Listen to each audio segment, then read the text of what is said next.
Betapa baiknya majikannya ini, tuan-tuan. Kalaulah ada majikan begitu di akhir zaman ini, zaman kita ini, betapa baiknya. Kita lupa ambil gaji kita kerana hal-hal yang tak dapat dielak. Tiba-tiba dia niagakan, dia buat bisnes itu, bisnes ini, labur sana labur ini, maju. Datang kita, tuan, mana gajiku dulu RM100? Oh, gajimu dulu RM100, aku sudah buat bisnes itu.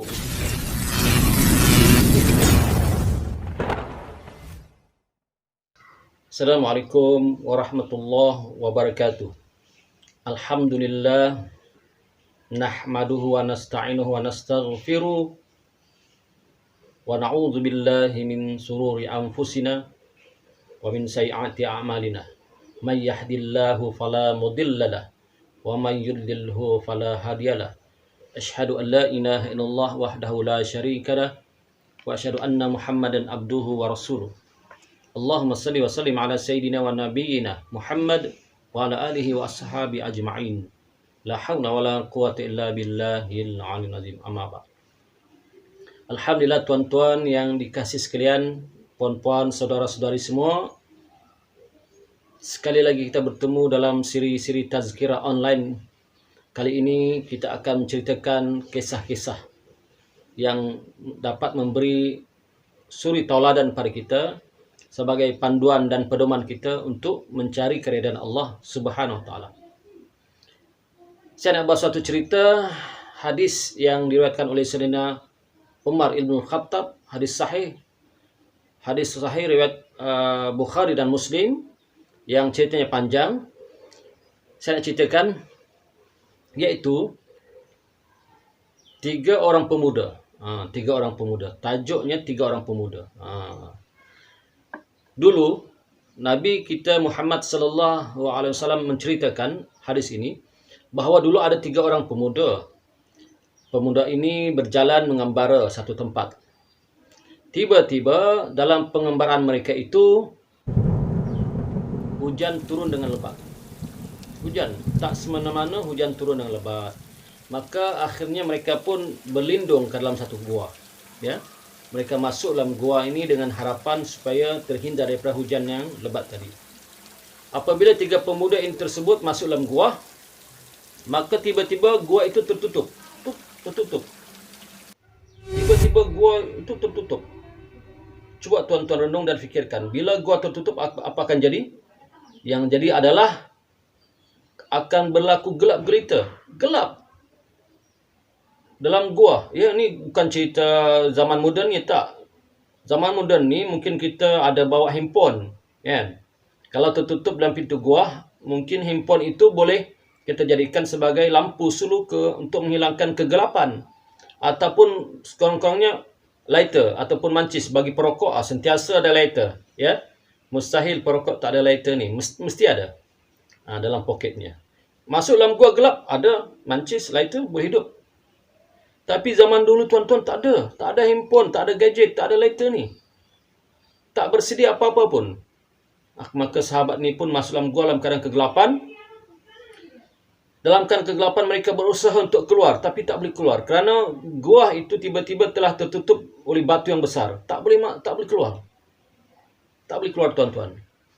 Dalam keadaan bimbang, risau, takut. Biasalah masuk dalam gua, kalau tinggal lama-lama, tak makan, tak minum, orang tak tahu. Maka akhirnya salah satu di antara pemuda tersebut berkata, beginilah, kita dah usaha untuk membuka gua tapi tak boleh buka. Maka salah satunya bercakap, beginilah, kita memohon doa kepada Allah, iaitu dengan cara kita bertawassul dengan amalan kebaikan yang pernah kita lakukan. Salah seorang pemuda berkata, kita berdoa kepada Allah dan kita bertawassul dengan amalan kebaikan yang pernah kita lakukan. Maka semua setuju. Maka berkatalah pemuda yang pertama. Dia kata, Ya Allah, ya Tuhanku. Ya Allah, ya Tuhanku, dia kata. Saya ni ada mempunyai orang tua yang masih hidup, iaitu kedua orang tua dan isteri dan anak-anak. Dan kerja saya adalah ternakan haiwan seperti kambing. Dan setiap hari saya akan memerah susu kambing tersebut dan saya bawalah minuman susu kambing itu kepada ibu dan ayah saya. Saya utamakan ibu dan ayah saya. Begitulah setiap hari.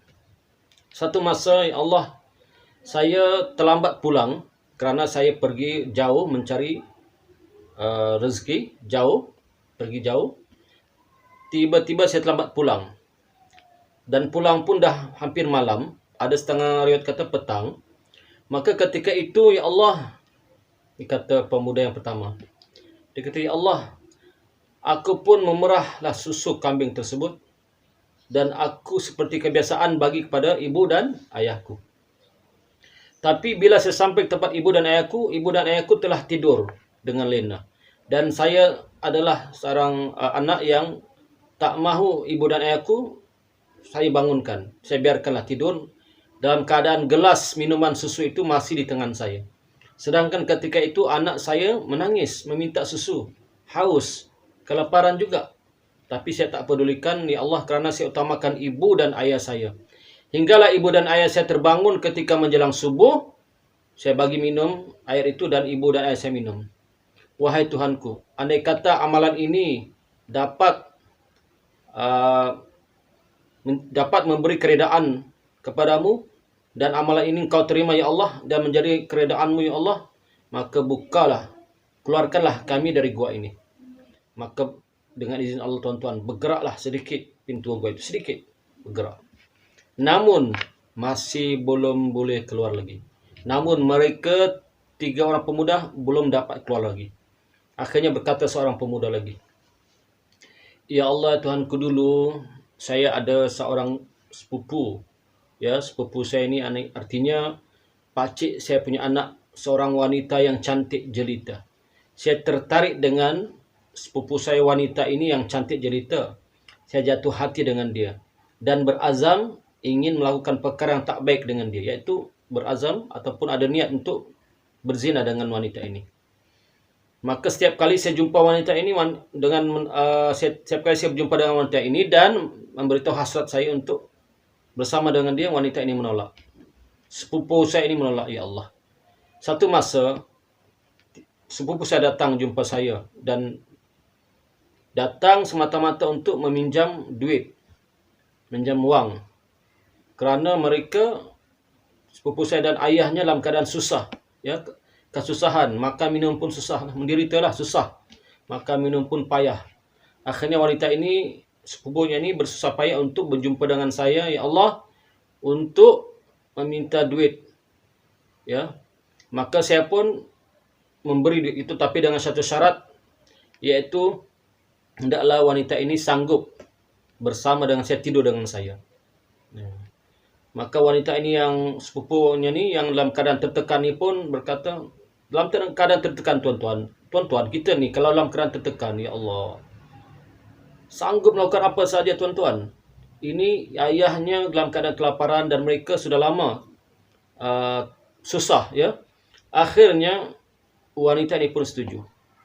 Maka dalam hadis itu mengatakan ketika hampir berlaku maksiat, yaitu laki-laki ini sudah berada di antara dua paha wanita ini, ampun maaf, maka tiba-tiba wanita ini berkata, takutlah kepada Allah, janganlah sentuh saya, melainkan engkau telah mendapat haknya, yakni engkau telah menikahi aku. Maka apabila mendengar perkataan gadis yang baik ini, takutlah kamu kepada Allah, bergetar jiwaku, kata laki-laki ini, kata pemuda ini. Maka dia pun kata, wahai Tuhanku, kalau andai kata inilah sebagai amal solehku yang dapat engkau terima amalan ini, maka keluarkanlah kami dari gua ini. Maka dengan izin Allah terbukalah sedikit lagi pintu gua itu, terbuka sedikit. Namun mereka masih belum boleh keluar lagi tuan-tuan, belum dapat keluar. Akhirnya berkatalah pemuda yang ketiga, yang terakhir. Dia kata, ya Allah, ya Tuhanku, dulu saya adalah seorang majikan dan saya memberi gaji beberapa orang untuk bekerja dengan saya. Dan bila sampai masa untuk dibagi gaji, semua pekerja saya dapat gaji melainkan satu orang ini. Kerana yang seorang ini tak mahu ambil gajinya dulu. Dia kata, biarkan nanti saya balik dulu, nanti saya datang balik. Maka pemuda ini pun balik dan duit gajinya itu saya simpan dan duit gajinya itu saya buat niagakan, yaitu dengan membeli kambing, lembu, unta dan sebagainya, ternakannya hingga berkembang biaklah kambing ini dan lembu ini dan unta ini.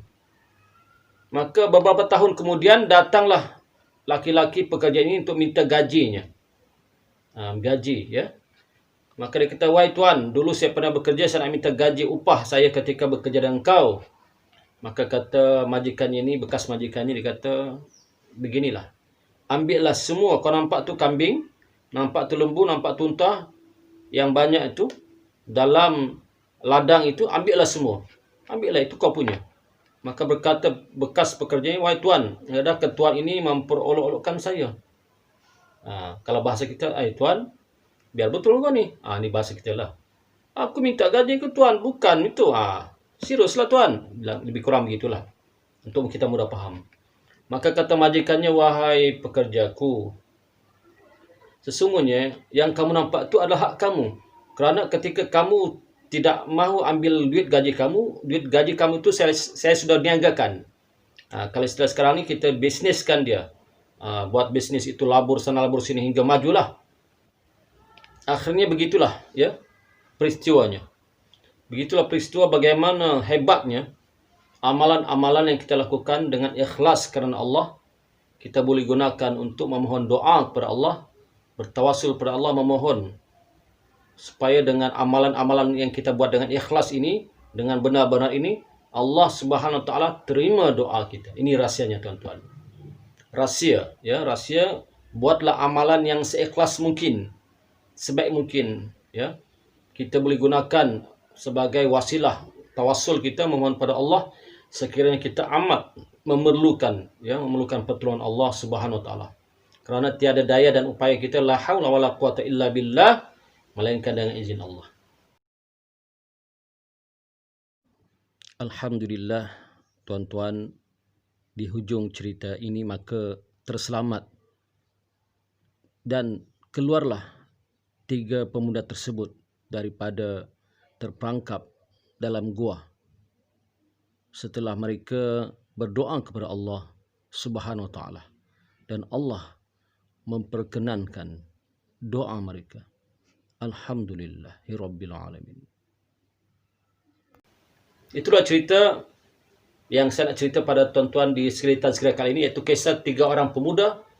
Maknanya termasuk gua tertutup oleh batu yang besar dalam gua tersebut. Mudah-mudahan menjadi renungan kita, menjadi iktibar kita dan menjadi sebagai panduan kita. Mudah-mudahan kita selamat dunia dan akhirat, ya, insya-Allah. Yang benar itu datang daripada Allah Subhanahu Wa Taala, yang salah dan silap itu adalah datang daripada kelemahan hawa nafsu saya sendiri. Ambil iktibar, ya. Aqulu qawli hadza wa astaghfirullahal azim li wa lakum lisairil muslimin wal muslimat fastaghfiru innahu wal ghafurur rahim. Assalamualaikum warahmatullahi wabarakatuh.